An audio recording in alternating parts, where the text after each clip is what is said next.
All right, extra, read all about it. This is what you're waking up to on the front page of The Standard today. That tax paying. But this is what you have, if Director Media speak it. Tax paying ellipsis. But what's there to show for it? That is a probing question.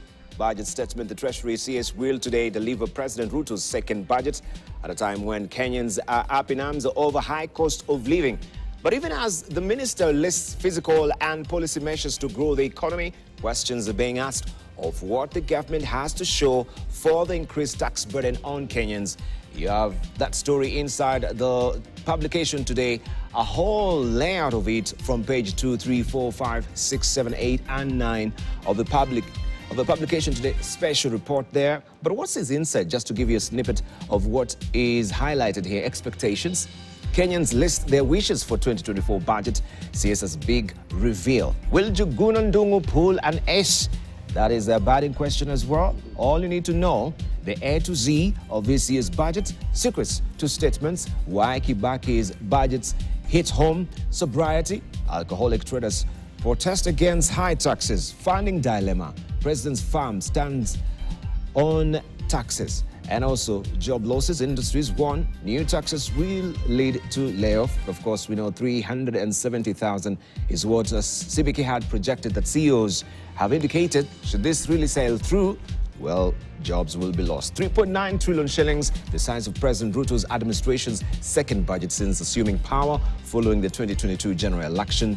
And also inside today's publication, this is the story, and you can follow it inside. As you can see, no teaser to give you other stories, but there are other stories as well, even in the sports pages as well. You can actually follow it.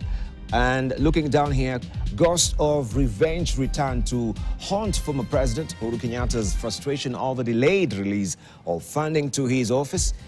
Is karma personified after the blocked former PM Raila Odinga and ex-VP Kalonzo Musyoka?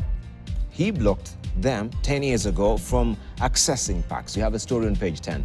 And Kupet in strike, threat over JSS, teachers sacking. You have a story on page 10 of the publication. And sports, football, how playing away costs stars on page 40. You have also your real estate here that comes in handy for you to advise you, give you also snippets on how to navigate maybe the choppy waters of real estate, so don't get duped, get all the wiser inside the publication today. The Daily Nation, Ruto faces Mount Kenya is a splash today. 6.8 billion shillings debt owed by coffee farmers written off. This is politics. And arrestive. President William Ruto's return to the mountain today will see him come face to face with issues threatening to foment a rebellion against his government, even as he seeks to pacify a region that voted for him almost to a man in the 2022 poll. And you have a story on page 4 and 5 of the publication today. What the president has to confront, one, maybe just to zoom in so that you can actually, I can make it legible for you to read with me. Protest by Gachagua, Uhuru, also opposition to new taxes, place of Miraa and Mogoka, that's a big debate as well, coffee and tea farmers. That story, you can follow it inside the publication this morning. Pass punitive tax bill without changes. MPs told this is what Treasury is really yearning for. The Treasury wants Parliament to adopt punitive tax measures contained in the Finance Bill 2024 in order to raise revenue to pay Kenyans' debt that currently stands at 11.2 trillion shillings. The Treasury defended the additional taxes and an expanded tax base, arguing that Kenya's debt situation is set to take a turn for the worse in the medium term. You have a story on page 7 of the publication today. 302 billion shillings, what finance bill is seeking to raise for the budget for 2024-2025 financial year.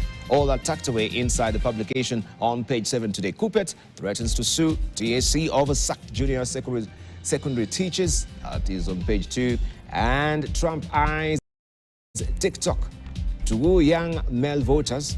Donald Trump plans to post a stream of short-form videos on TikTok targeting young men with messages on inflation and other economic issues. Two campaign advisors said, giving the first glimpse of the Republican presidential candidate's strategy for the popular app as the 2024 race intensifies. You have a story on page 24 of the publication.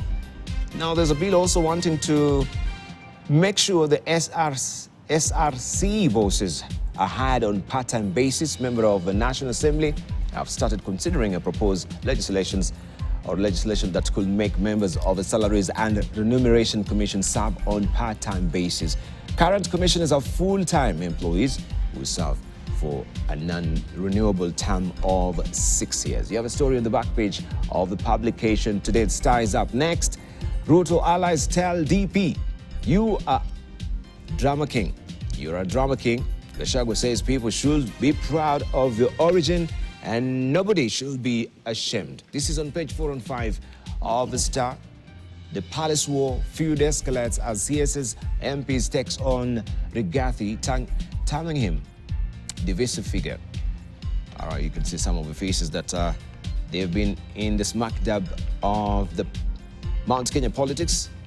And you can see Gachagua there at the DP's official residence in Karen. Also, debt worsening. Ruto team, why higher taxes painful necessity, I should say, and governors and deputies to get pension in new bill. Hefty parks. This story is on page 8 of the publication today. The Star, farmers to earn more if milk clean and has high fat content. Farmers to earn more if milk is clean and has a high fat content. Also, senior officer testifies against Isli Cop, Ahmed Rashid. That one just comes naturally, so don't be offended. And People Daily, outcry as Ruto set to pass his 3.9 trillion shillings budget. This is on the front page of the People Daily. Gachagua on the cross, MPs threatened to impeach besieged DP. All right, this was coming, so we'll follow this doggedly as well. But you can follow the story on page 4 of the People Daily today. Allocation, budget is reduction of 273.3 billion shillings from 4.188 trillion shillings due to law. All right, some prepositions which are missing here, but you can read all the same on page 7, 8, and 16 and 17 of the publication. It says budget reduction of 273.3 billion shillings from 4.188 trillion shillings due to low collection of revenue following directives that spending be realistic. The ease there is unnecessary. You can follow the story inside the publication today. Inside the FBI chief's visit to Kenya, Christopher is here in the country. Of course, they were holding court with the DCI honcho there. As you can see, this is on page 13 of the People Daily today. Foods to avoid on an empty stomach. That is given to you there on page 24 of the People Daily today. And pension for two-term governors, county chiefs and their deputies to get lifetime pay if legislators pass proposed law. Remember, there was a governor's bill as well that was being fronted by the governors, and it seems now they've picked the tab, and this story is on page 5. This is for two-term governors, so if you're a one-term, then it seems then you don't really pass muster. That is the story that you want to follow inside the People Daily today. Aende kuzima mlipuko mlimani. That is the story and the splash on the front page of Taifa Leo today. Uhasama kati ya rais na naibu wake na kampeni ya ugavi wa mapato kati ya maswala yanayo mnyima utulivu. You can follow this story on page 2 of Taifa Leo. Lenturi yasema mwoka ni zao halali, afueni deni la kahawa likifutwa. You have a story on page 5 of the publication today. Mwanawe Biden asubiri kuhukumiwa. That story on page 19 of Taifa Leo. Let's see what the Business Daily is holding for us. The men and women who can ease or worsen Kenya's tax burden. Their faces are here. Finance Committee retreats to Naivasha. 15 MPs have powers to propose changes. And I don't need to read out their names. You can see their faces.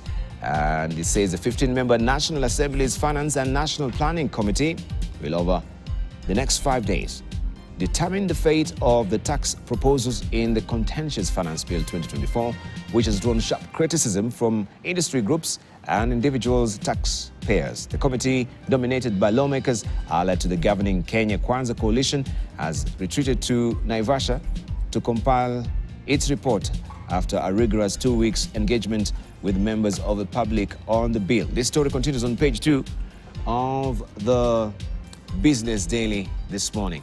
And more farmers shun banks for loans go informal.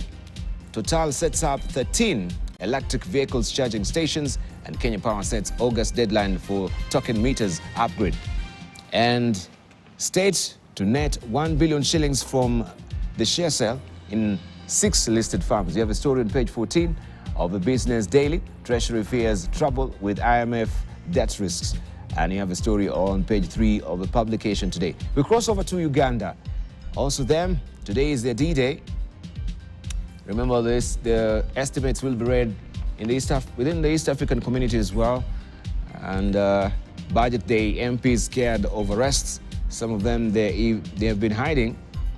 And we saw the police officers trying to arrest some of them from their houses. Frightened, sources say panic has been fueled in part by confirmation that dozens of security and intelligence chiefs, among them AIGGP Tom Magambo, Police Director of Criminal Investigations, who is leading ongoing inquiries, will attend today's budget reading at Kololo Ceremonial Grounds. And this story is on page 6 of the Daily Monitor. As you can see here, members of parliament, we have Yusuf Mutembuli, Bunyole East, and Paul Akamba, Busiki South, and Sisi Namuju, Luengo District at the Anti-Corruption Court in Kampala yesterday. And that's why there is bugbears and fears for them to show up today for the budget estimates here. And you can follow the story inside the Daily Monitor today. 45,000 newborns die in Uganda annually. This is according to a report there, and the researchers and experts have revealed this. Joy as Bugala Island is connected to power grid. Koboko on alert over yellow fever. This is on page 10, and you can follow all the details inside the publication today. In Tanzania as well, how 2024-2025 budget can have the desired impact, with Finance Minister Mwigulu Nchemba expected to present the government's 2024-2025 budget in Parliament today. Expectations are that he will come up with a plan that will stimulate growth of the productivity or of the productive sectors. And you have the analyst's view there. Also, you can follow the story inside the publication today. 26.6% debt servicing. The 13.131 trillion shillings to be spent on servicing the government debt will be 26.6%. I'm repeating myself there, but of course that's the figure that is given on top here. But you can follow the story inside the publication today. Tanzania earned $3.58 billion from tourism during the year ended April 2024, up from $2.8 billion during the preceding year. And all that is inside the publication today. So you have a special coverage there on page 11, 12, 13, and 14. Analysis has been done for you, so get all the wiser with it. SGR services to commence tomorrow.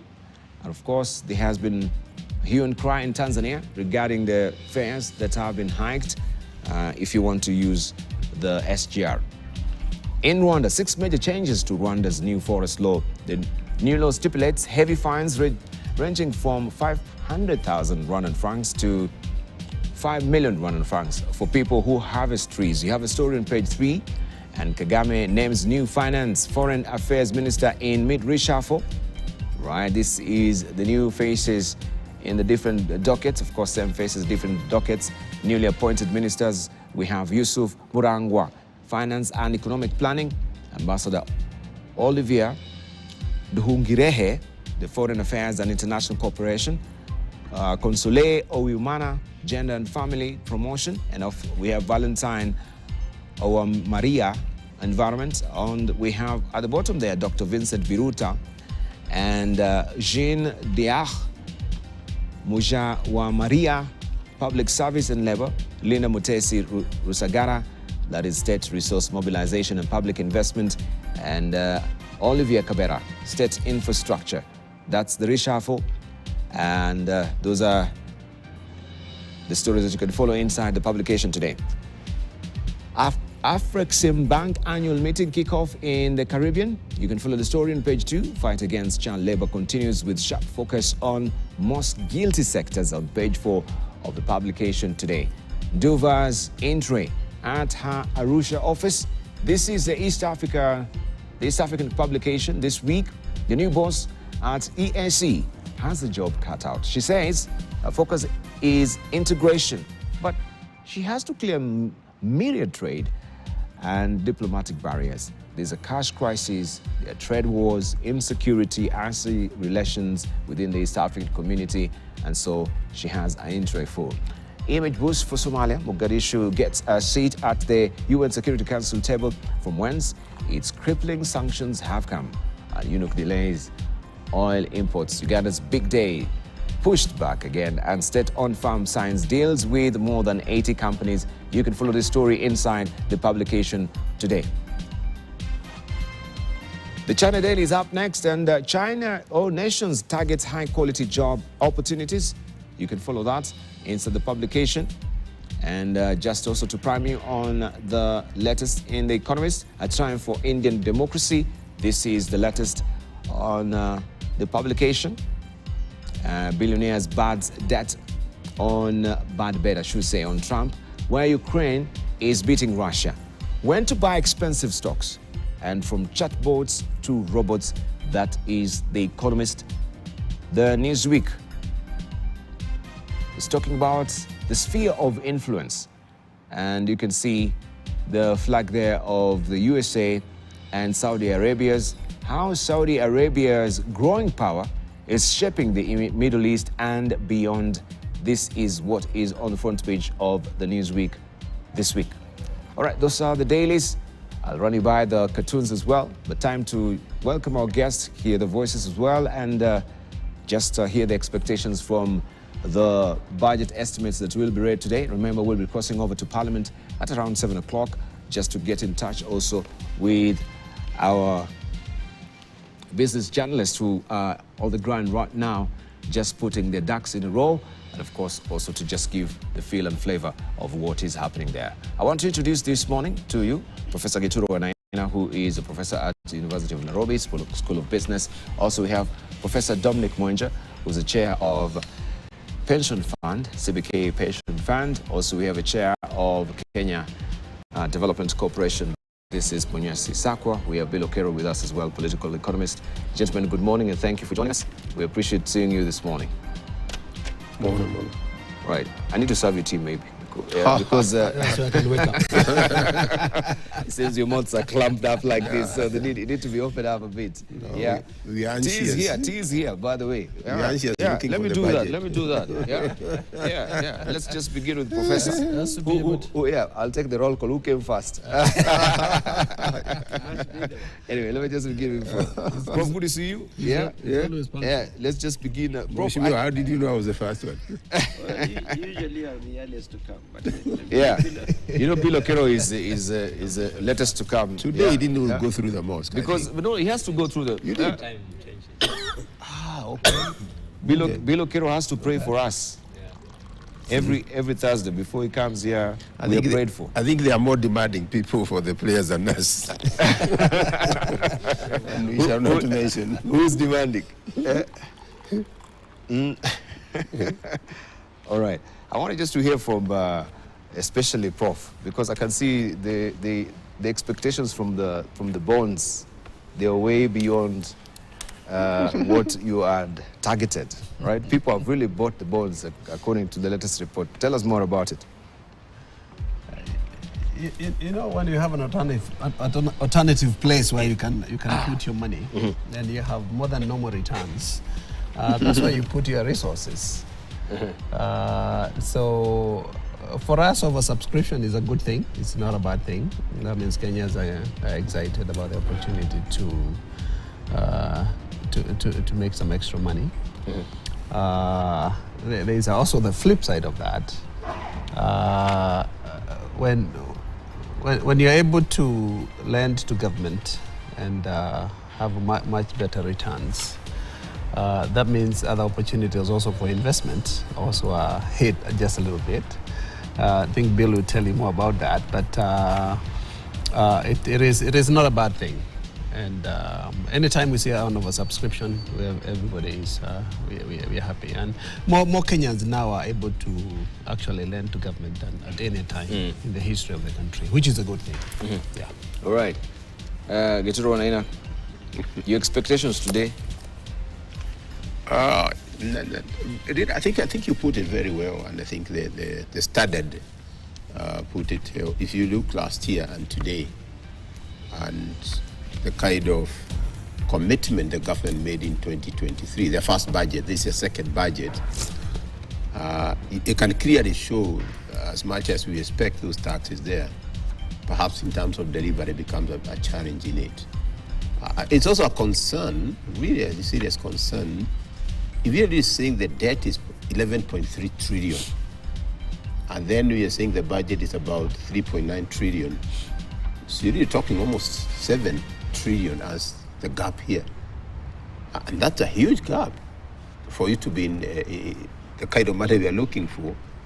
So I would expect, perhaps with the kind of parliament we have, whatever they have suggested, whatever the Treasury has given, it's going to go through. As the committee, of course, by Korea retreats and look at it. But I think it's important to borrow from people like legal economics. If you look at legal economics, it's very similar actually to bottom up, because it was trickle down economics. That's what Ligon adopted when he was using the whole concept of the taxation, how much you tax and all that. And interesting, because if you go back to the history of legal economics and also Thatcher, because they are very strong and very close buddies, and they talked about the supply side economics. Now look at the supply side economics. I'm looking at an entrepreneur like him, because that's where the production comes in terms of production. And they focused on supply economics. And what they were saying, if we can get more production, then you can get more tax. Maybe something to think about. Because when you have this kind of budget, what it does is stifles the incentive, the will to produce more. So I probably see a budget which is going to force producers to produce less. Yeah. Right. Produce less, that means also job cuts, because absolutely, it comes with that, doesn't it? Right. Yeah. Okay. Bill Okero. Today there's a psychological, because I'm not used to sitting on my right hand. You're always there. Yeah?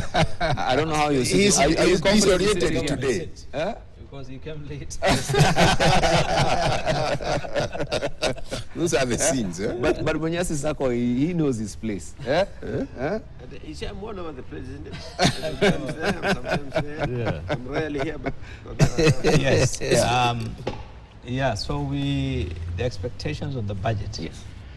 Well, I think we're not expecting anything new from the CS, because whatever the government wants to do has already been laid out in the budget policy statements in the last couple of months. The measures for raising revenue are already laid out in the finance bill.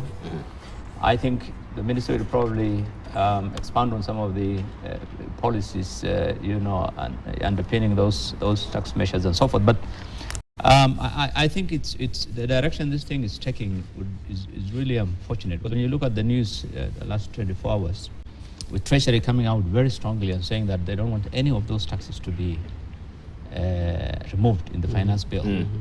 And IMF, their main donor, not donor, I mean lender, I think IMF saying that they support Treasury 100%, that those taxes must be approved. I see a situation where the government will do the same thing they did last year in the finance bill, tell Kenyans to go to hell and go ahead and pass the bill. And that, unfortunately, is going to lead to what I think the professor has mentioned, that it would hurt the economy. I think Kenyans have come out in large numbers from every sector of this economy and said, look, some of these tax measures are progressive. They're going to affect the economy. They're going to affect businesses. Businesses will shut down. The cost of living will go up, and it will discourage investors. I mean, all these people, there will be job losses. All these things have been explained, I think, by every sector in this country that had an opportunity to present. But if the government ignores, as usual, and does not listen, and prefers to listen to IMF, I think it's going to be a disaster. But for me, the main thing is the government's argument is that they want to reduce the budget deficit. They want to take less loans. There are two ways of reducing budget deficit. It's not about just raising revenue. Correct. It's also reducing expenditure. Why don't you cut your clothes to your size? Simple. I mean, look, if you don't have the money, why must you budget for 3.9 trillion? And where is that money? There's no development activity going on. Projects which have been launched are all stalled in the last 2 years. We've seen reports coming out from every government institution. So where is this money going? So, I mean, really, the concern of Kenyans is that the government is living large. And we see this every day.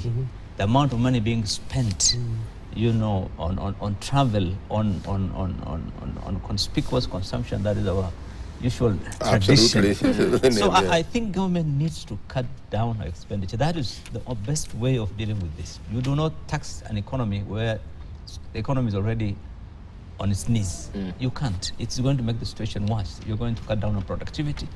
You're going to make business. Already last year's outcome, you've seen what the manufacturers and others have said. The impact has been significant on some sectors where up to 40% of productivity has gone down. I think we've been told, like in construction industry. So I think it's going to be very sad if the government simply decides to do this. The sad thing, which actually had some of, you know, concerned some of us, is that the government is still borrowing. In spite of all these taxes, government is borrowing much more than the other government. Don't be cheated. Kenyans should not be cheated. Nobody releases the data relating to debt, by the way. Governments always want to. If you go to the debt management website, even their monthly bulletin, the last one was done in December last year. There's no intention to update. It's deliberate. But I thought I saw it has borrowed 104 billion shillings in 4 months. No, it's much more than that. Much more. Every single day there are things being sidelined. You know what? The way the government calculates its debt, and he's an expert because he was in Treasury or he was in those places. They would focus only on the World Bank boy. When you live in law, they put all over the place. In all the places. Don't be like Mackie. You know, the loans that we are told has increased from 8 trillion to 11 trillion. Those 2.5 or whatever trillion that has gone up, it's those where the commitments have already been done. But if you look at every trip that the president, he was just in Korea the other day, and 60, it was how much you saw the loans that are being signed on.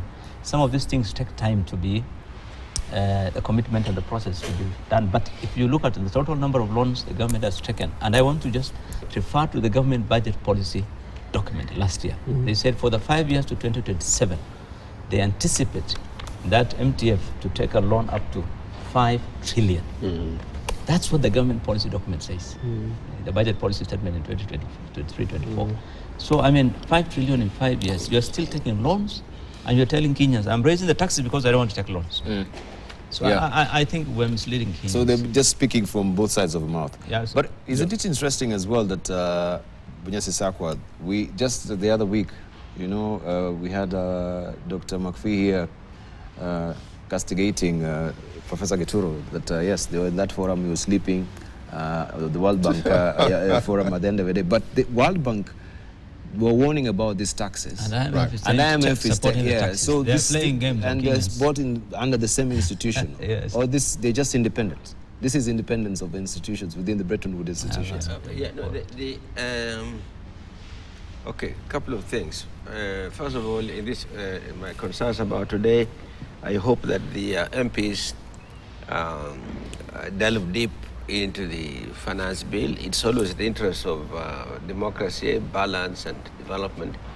When Parliament has views, sometimes they can check the executive The executive may cry foul, but they always appreciate some pushback because that gives them a chance to tighten spaces that may not have been.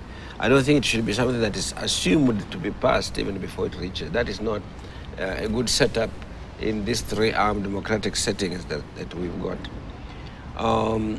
Each time I see World Bank and IMF disagreeing on taxes, it's rarely, they may say, oh, maybe you should have levied more on this rather than the other. They are unlikely to disagree on tax measures that increase the ratio of revenue to GDP.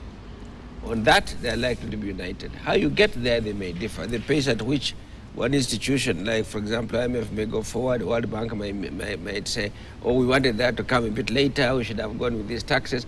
But it's rarely that they are going to say, particularly at the level at which we are, that you should collect less in aggregate. Then they have disagreements on, they are likely to have disagreements, no, they could have disagreements on where the money goes. IMF's interest is largely the short term,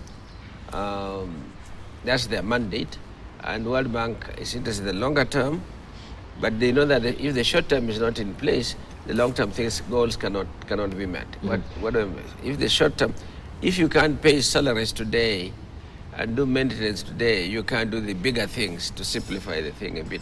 So there is some understanding on that, but I suspect that today, as Parliament sits, Treasury will still be dotting the I's and crossing the T's and so on. Yeah, they will they let the thing go in for discussion and so on, but I think they're likely to yield in some areas. All right, talking of austerity measures, I know we've been following up the story. Well, Professor, you had something to say before? No, go ahead. Yeah, we had very dramatic, as you can see, to one of the dailies here. They're saying that the Ruto allies tell DP, you're a drama king. Feud escalates, CS's MPs takes on Rigathi, terming him a divisive figure. And I've seen yesterday, if you followed, I think we'll run that particular story just briefly so that we can comment on it, where he had, his luggage, the suitcase, tripping up the stairs of the flight of stairs to get into the aeroplane. But he had 14. He had 14? Or whatever security people. I think Shangwa, the head of the majority leader, he was saying this fellow had about 14 security guys. I don't know, women, and they were like, it was just a show of carrying. There are a lot of people to carry the bag for him. Whatever sympathy he was looking for, I'm not quite sure where he would get it. All right. Let me just run that story so that we could actually chime on it as well, because also in Parliament it was a big debate yesterday. Yeah. So they're saying he should be censored, right? All this is drama, is just playing to the gallery. And you're talking about austerity measures. Is that the way to go? What does it portend for the security also of the Deputy President? Right? The Deputy President, Rigathi Gachagua, continue to show defiance, dismissing leaders opposed to his bid to push for Mount Kenya unity, saying everyone has his or her village.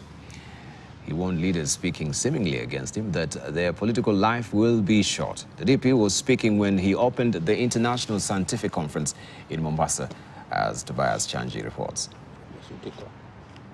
The Deputy President Rigathi Gachagua landed in Mombasa on Tuesday evening, clutched on his solo bag aboard a KQ flight. On Wednesday, he presided over the official opening of the International Scientific Conference of the Pharmaceutical Society of Kenya. It is here where he chided those who have been referring to him as a villager with his numerous calls of uniting the Mount Kenya region. Mimi nimeshukuru sana. Najua sitaki kusema mambo mingi. Nataka mkinikubalia nirudi Nairobi, nikae alafu niende kwa village. Seemingly a reference to his boss President William Ruto and top politicians from the mountain, the DP insisted that every Kenyan comes from a village. Najua kila mtu wako mahali alitoka. So kila mtu wako na kwao. Hii Mombasa hii ni kiwanja ya kuja kutafuta riziki. Hii Nairobi tunaishi ni kiwanja ya kutafuta riziki, lakini mwisho kabisa si unajua bahari itarudi. So I don't know why anybody would have a problem with where we all come from. He added that he will continue with his agenda of uniting Mount Kenya. Sasa wewe Machogu ukirudi Kisii, hata kama unaitwa president, what business do you have going to address those people there? Sio itakuwa ni majivuno na maringo. Tuache madharau. Tuache. Let's be simple people, because it's good to be simple.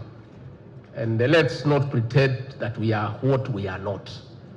And nobody should ever feel embarrassed about your origin, your identity, and your language. Hizo vitu ulipatiwa na Mwenyezi Mungu bure, without any application. And God never told you where to be born and among which people. Concerning the conference, he called on the Pharmacy and Poisons Board to step up efforts in getting rid of substandard and counterfeit drugs. Tobias Chanji, KT News, Mombasa County. All right, now remember 10 years ago, then President Uhuru Kenyatta blocked former Prime Minister Raila Odinga and former Vice President Kalonzo Musyoka from accessing their retirement benefits, accusing them of staying in politics. The release was conditioned on quitting active politics, but the two defied this condition. Today is his turn to have a taste of his one prescription. And we have a particular story. I think Maotoki is acting on me.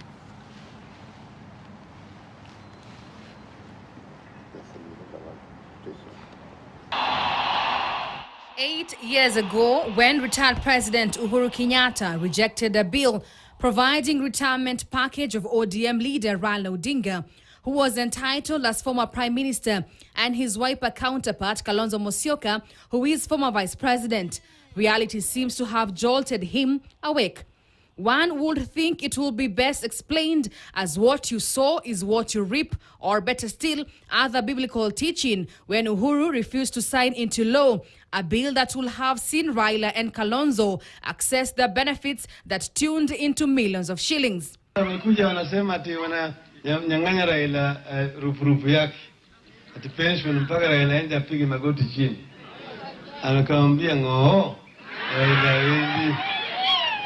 The upshot of Uhuru's actions was that the duo, who are then members of CORD, were denied millions of shillings in retirement benefits, a fleet of state-maintained cars, VIP protection, and a retinue of qualified employees of their choice paid for by the government.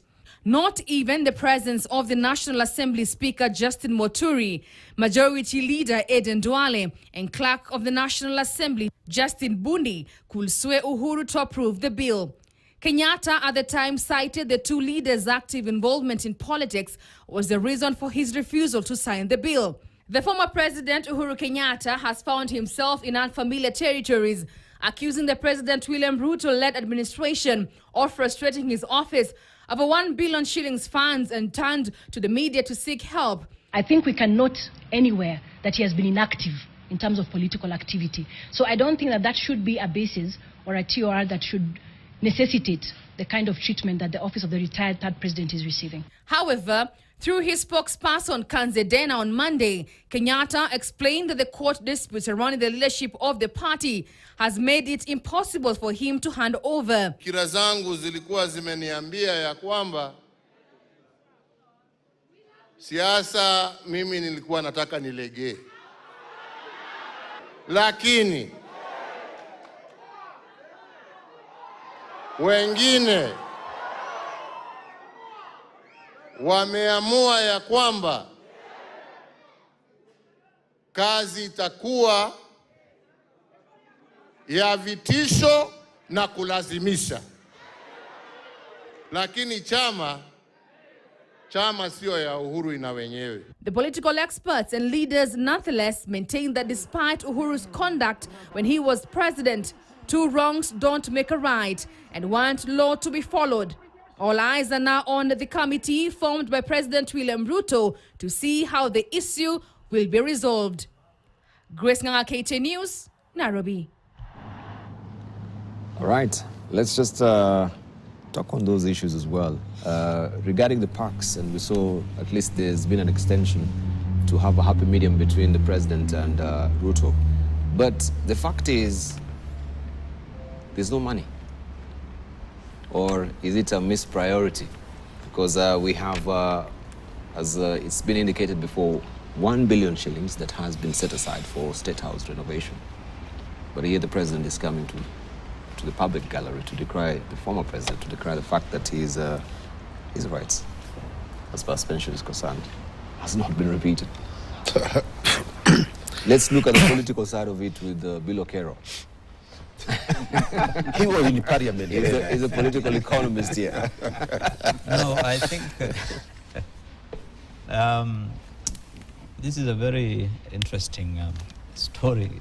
They say these people who have gone to school, they tell us that what goes around comes around. I think Uhuru, of course, is getting a taste of his own medicine, but I don't think it is right. I mean, as a nation that believes in the rule of law, I think we must go ahead with what is provided for in law. When we, in when this Presidential Retirement Benefits Act was enacted, just before President Kibaki, I think, came to office, the objective was very clear. This is a third world country. It's an African country. Most African presidents want to hang on to the power. They don't want to let go of the 2 terms. So there was a feeling that there has to be some incentive for the leader to hand over the reins of power once his 2 terms end. This was the basis on which this presidential package came up, and that's why the terms look pretty attractive, so that the president can feel that he doesn't lose a lot. In fact, he gets the perks, not just about the money, but the people who are working there. He has an equivalent of a PS. He has a presidential. He has a press team. He has an entire platoon of security forces that look. So I think these things are all provided to make the person feel a bit and leave the power to the next whatever. This was the intention, and I think it was a good intention. But I think what is happening is a situation where Parliament has voted for the presidential packs to be paid in 2 consecutive years, but the money has not been released deliberately from the way the information came out by the State House, which is the accounting office. And I think the politics around it is petty. I think we are getting pretty petty on our politics, because if you do this tomorrow, then it will be done to you again by another person. It was done during the time of Raila, is now done to this guy. Tomorrow, whoever comes in will probably try to do the same thing to William Ruto and so. So I don't think it's a good thing. I think our members of Parliament are sucked into this petty politics every time, and going to the floor of the House and castigate, a president, and give all manner of former president. There is no lack of respect nowadays in this country. I think our politics has gone to a point where, we disregard, respect, leadership, people who have. I mean, we get into petty party politics all the time, and I think this is really not a very good thing. I think the President William must take the high moral ground and let the president have his retirement the way it's provided for in law, and I think leave out all these other whatever. And the same thing even to the deputy now. What's happening when the former President Uhuru and current president were having a problem? You remember then a deputy president, William Ruto, said he would never allow his deputy to be humiliated. He said that on national TV. He said it would never happen. What he went through, he would never allow it to happen to any other person. Today, it's been replayed. And there's no way that majority leader or minority whip, majority whip, or all these MPs who are lieutenants of the president would be heaping abuses and attacks on a deputy president without without the concurrence or without the approval of their boss. I mean, so it's clear that he's allowed his deputy to be humiliated in the same way, and I think it's not a very good thing. I mean, the office is what is critical, even if you don't like the quality of the person. But I think he also an office, he's deputy president of the Republic of Kenya, so he deserves respect. A deputy president comes in 1 hour, 2 hours late in a meeting because he has no way of traveling. I told you can't use this plane, and okay, we've given you a police plane, but it's under maintenance. It will take a few months before you use it. I mean, the kind of things which are going on in the country, it really makes us a laughing talking. Absolutely. It's not a very good thing. Absolutely. It's a bad picture. The politicians think it's funny, but it's not funny. It's not funny. I think it's a bad picture. I want to just raise the issue of that particular figure. I don't know. From your estimation, do you think it's a bit excessive? Do we need all these trappings that really goes with retirement, especially for the retired? We'll end up in West Africa if we don't do this. People need money and power. No, I think is it just to maintain? Because I think for artists, they normally have, and everyone, I think, even the post-performance depression, right? Once you're from the office, you want to feel like you're still in the office. It's called the post-performance depression. And is it also these trappings to try and sort of pacify you so that you don't feel that you're in the post-performance depression? You feel like you're still in that particular office. No, I think that because you remember when we were doing this, the objective was so that the person can be like a statesman in this country. He was a former president. He has served in the nation. He becomes useful now after his presidency. He continued. You remember when President Moy used to move around with his presidential, you could give a speech about other things, but not getting into politics. I mean, that was the intention. Give this man the resources to be able to add value to the nation from his experiences. I think that was the intention also. Yeah, but even when we're talking about a lean government, I think it should begin from these areas that we're talking about. It should begin with your parks. 500 million to run an office. 500 million to run an office. Just let Professor go first. And the kind of no, that's fine. I think that the intention was good when they passed the law. Get this guy out of power, and have him continue with some park. You know, he's a senior statesman, make him more functional, how more functional when he's out. So they don't feel like I need to stay in power for me to stay more relevant. I think that intention was good. The problem is, and we were to say what's good for the goose is also good for the gander.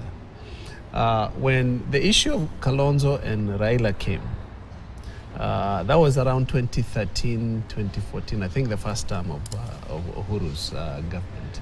And the same thing that's happening to him now happened at that time. The same thing that's happening with Ruto, with the Gachagua, happened in Ruto, starting from around 2015. Yep. All the way to the end of the second term. My thinking is, none of these things politicians do is outside the political thought process. There's always something behind that sometimes we don't understand, and that's what some of the things that we need to dig a little bit deeper. So the question is, why Gachagua now, or why Ruto in 2015? There are reasons behind that we sometimes, some of us don't know, don't understand, but there's a political reason behind that all the time. And once we understand that, we understand the political motivation to do why they are doing what they are doing. But if we take it at face value, we are most likely going to miss the intended consequence of the behavior towards a specific person by government. And I come from the school of thought where I don't see anything straightforward in black and white. There's always that thing that is behind somebody. So what is it that they're trying to do with Rigathi now? That the same thing what is it that Uhuru was trying to do with Ruto when it was DP in 2015? Those are things that we need to dig deeper and also think through, so that we don't get blinded by the shenanigans and the shows and the trading of jabs from different political angles, and we miss the whole idea behind what they're trying to do. Yeah. All right. Vinyasa Sako? Yeah. First of all, these payments will be made. They're in law, and it's just a question. Maybe it's a cash flow issue. They'll pay them for sure. But it has had one side effect. At a time when people are focusing on cost containment, finance bill, and so on, even the people in the village, something pops up and they say, oops, the state hasn't released $1 billion shillings for the upkeep, they say for the retirement of the retirement package of the ex-president. So people begin to say, is it that much? Despite these difficulties we've got, it's come out at a time in which it doesn't look good. Right. Yeah, it's 2 years in a row. That is equivalent of about 2 years. But I have a bigger quibble with this. In this latest round, I was at Bunge when it was being discussed, and the general practice, I must take that out.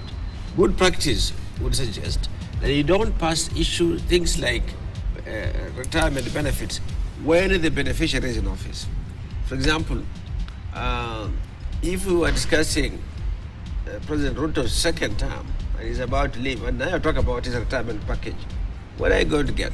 You're going to get a lot of sycophancy around it, a lot of lobbying in one direction or another.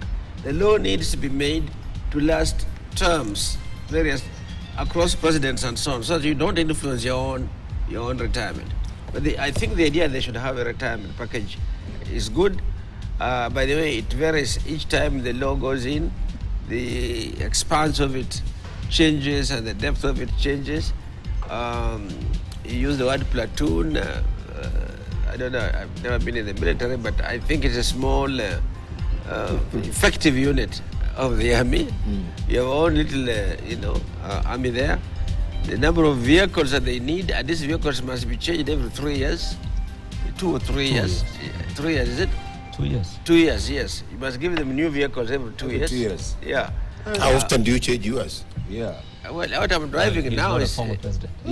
I'm driving still it. has the mini Morris that he bought in... The one which had the wood on the side. Morris Minor. My car is 206 manufacture. I have driven it for 11 years now. So you see, there are ways which you can get around.